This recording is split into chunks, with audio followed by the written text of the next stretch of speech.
প্রতিমন্ত্রীর পদমর্যাদায় প্রধান উপদেষ্টার বিশেষ সহকারী হিসেবে নিয়োগ পেয়েছেন ডক্টর আনিসুজ্জামান চৌধুরী। তাকে অর্থ মন্ত্রণালয়ের নির্বাহী ক্ষমতা দেয়া হয়েছে। সোমবার 10 মার্চ মন্ত্রিপরিষদ বিভাগ থেকে এ সংক্রান্ত প্রজ্ঞাপন জারি করা হয়। এতে বলা হয়, অন্তর্বর্তী সরকারের প্রধান উপদেষ্টার বিশেষ সহকারী হিসেবে ডক্টর আনিসুজ্জামান চৌধুরীকে প্রতিমন্ত্রীর পদমর্যাদায় নিয়োগ দিয়েছেন। রুলস অব বিজনেস অনুযায়ী উপদেষ্টাকে সহায়তা দেওয়ার জন্য আনিসুজ্জামান চৌধুরীকে অর্থ মন্ত্রণালয়ের নির্বাহী ক্ষমতা অর্পণ করা হলো। বিশেষ সহকারী পদে অধিষ্ঠিত থাকাকালে তিনি প্রতিমন্ত্রীর পদমর্যাদা, বেতন ভাতাদি ও আনুষঙ্গিক সুযোগ সুবিধা পাবেন।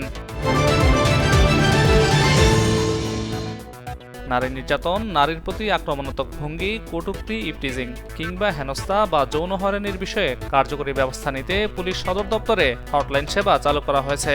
দেশের যে কোনো স্থানে এ ধরনের ঘটনা ঘটলেই হটলাইন নম্বরে অভিযোগ দেওয়া যাবে। জানা গেছে, সপ্তাহে 7 দিন 24 ঘন্টা খোলা থাকবে এই নম্বর। এছাড়া সাইবার অপরাধের শিকার নারীদের আইনি সেবা ও সুরক্ষা দিতে police cyber support for women Facebook page আগের মতোই চালু রয়েছে।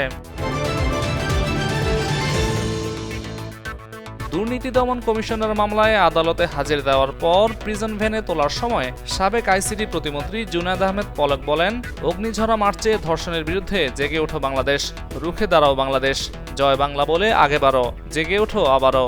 সোমবার 10 মার্চ দুদকের করা জ্ঞাত আয় বহির্ভূত সম্পদ অর্জনের অভিযোগে করা মামলায় হাজিরা দিতে এসে তিনি সাংবাদিকদের উদ্দেশ্যে এসব কথা বলেন।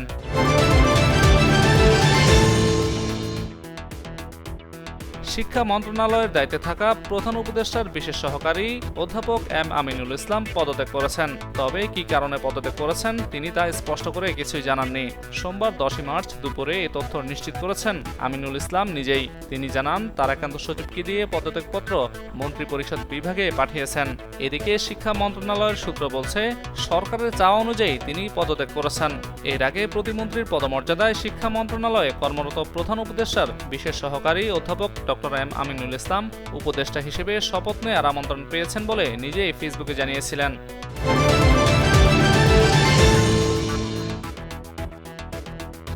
রাজধানীর আগারগাঁওয়ে মুক্তিযুদ্ধ জাদুঘরে আগুনের ঘটনা ঘটেছে। সোমবার 10 মার্চ সকালে জাদুঘরটিতে আগুন লাগে। পরে ফায়ার সার্ভিসের 2টি ইউনিট ঘটনাস্থলে গিয়ে আগুন নিয়ন্ত্রণে আনে। এক বিজ্ঞপ্তিতে এ তথ্য জানিয়েছে ফায়ার সার্ভিস। এতে বলা হয়, সোমবার সকাল 9টার সময় আগারগাঁওয়ে মুক্তিযুদ্ধ জাদুঘরে আগুন লাগার খবর পায় ফায়ার সার্ভিস। জাদুঘরের 4তলা ভবনের নিচতলায় জেনারেটর রুমে আগুন লাগার ঘটনায় সকাল 9টা 20 মিনিটে ঘটনাস্থলে পৌঁছায় ফায়ার সার্ভিস। পরে মোহাম্মদপুর ফায়ার স্টেশনের 2টি ইউনিটের চেষ্টায় সকাল 9টা 36 মিনিটে আগুন নিয়ন্ত্রণে আসে। তবে আগুন পুরোপুরি নির্বাপন হয় সকাল 9টা 46 মিনিটে।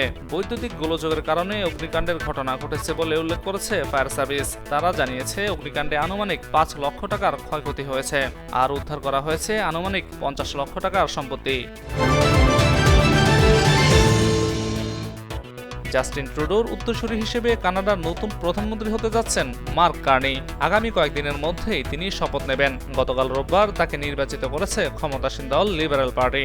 নির্বাচিত হওয়ার পর জাতির উদ্দেশ্যে প্রথম ভাষণ দিয়েছেন মার্ক কার্নি এবং সেই ভাষণে দেশটির উপর যুক্তরাষ্ট্রের শুল্কারোপের সমালোচনা করেছেন তিনি। যুক্তরাষ্ট্র মুক্ত বাণিজ্যের প্রতিশ্রুতি না দিলে মার্কিন পণ্যের উপর প্রতিশোধমূলক শুল্কারোপ বহাল রাখার অঙ্গীকার করেছেন তিনি। কার্নি বিজয়ী ভাষণে বলেন, আমেরিকানদের কোনো ভুল করা উচিত নয়, হকির মতো বাণিজ্যের খেলায়ও জিতবে কানাডা। গঙ্গা নদীর পানি বন্টন নিয়ে বাংলাদেশ ও ভারতের মধ্যকার বৈঠক সফল হয়নি। মূলত ফারাক্কায় গঙ্গার পানি মাপার পর 2 দিন ধরে বৈঠক করেন ভারত ও বাংলাদেশের প্রতিনিধিরা।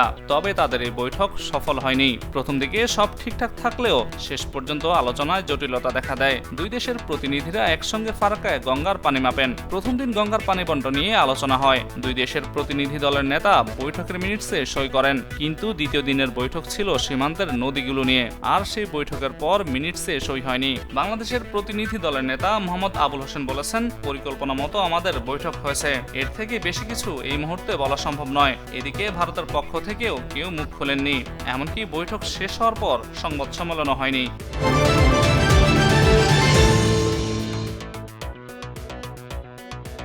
সিরিয়ার উপকূলীয় শহর লাতাকিয়া ও তার্তুসে ব্যাপক হত্যাযজ্ঞের ঘটনা ঘটেছে। অস্ত্রধারীরা ঘরে ঢুকে সাধারণ মানুষকে হত্যা করছে বলে জানিয়েছে প্রত্যক্ষদর্শীরা।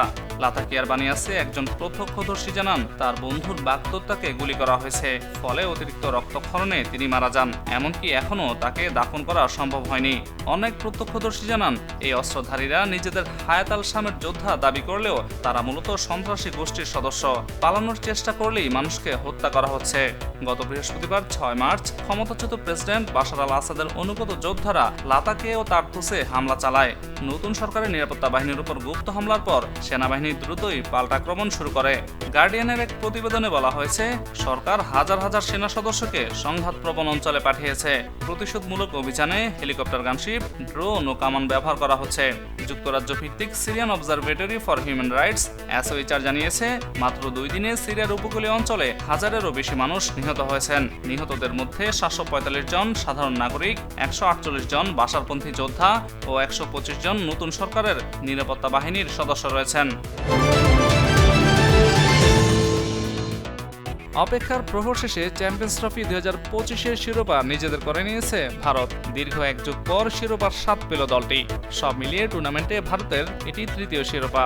টুর্নামেন্টে শ্রেষ্ঠত্বের পাশাপাশি চ্যাম্পিয়ন হিসেবে মোটা অঙ্কের প্রাইজ মানি পেয়েছে ভারত। মিনি বিশ্বকাপ খ্যাত চ্যাম্পিয়ন্স ট্রফির পাশাপাশি চ্যাম্পিয়ন্সরা পেয়েছে 22,40,000 মার্কিন ডলার, যা বাংলাদেশি মুদ্রায় 27,32,80,000 টাকা। অন্যদিকে রানার্স আপ হওয়া কিউইরা পেয়েছে 11,20,000 মার্কিন ডলার, যা বাংলাদেশি মুদ্রায় 13,66,40,000 টাকা। দেশের জনপ্রিয় ইউটিউবার ও অভিনেতা তামিম মৃধা একটা সময় গান অভিনয় নিয়ে ব্যস্ত থাকলেও বর্তমানে ইসলাম ধর্ম পালনে তিনি বেশ মনোযোগী। নিজের পোশাক পরিচ্ছদ থেকে শুরু করে ভাবনা চিন্তায় সকল ক্ষেত্রেই আমূল পরিবর্তন এনেছেন এই অভিনেতা। নিজের ইউটিউব চ্যানেলে নিয়মিত ইসলামিক বিভিন্ন পডকাস্ট নিয়ে হাজির হচ্ছেন, যেখানে উপস্থিত থাকছেন দেশের প্রখ্যাত ইসলামিক স্কলার ও ব্যক্তিত্বরা। তবে এই অভিনেতা আসন্ন ঈদকে ঘিরে তার গ্রামে নতুন একটি উদ্যোগ নিয়েছেন। এই অভিনেতা জানান, এবারের ঈদে তার গ্রামের 7টি মসজিদ আলাদা ঈদের জামাত না পড়ে একসঙ্গে সকল ঈদগাহে ঈদের জামাত আদায় করবেন। গতকাল শনিবার এক ফেসবুক স্ট্যাটাসে বিষয়টি জানিয়েছেন তিনি নিজেই, যেখানে তিনি লেখেন, আলহামদুলিল্লাহ, আমার গ্রাম কৃষ্ণনগরের 7টি মসজিদের প্রতিনিধি নিয়ে জুমার পর আলোচনা রাখা হয়, যেখানে সবাই একমত হয়েছেন ঈদের নামাজ আলাদা 7টি মসজিদে আদায় না করে একসাথে ঈদগাহে নামাজ পড়বেন।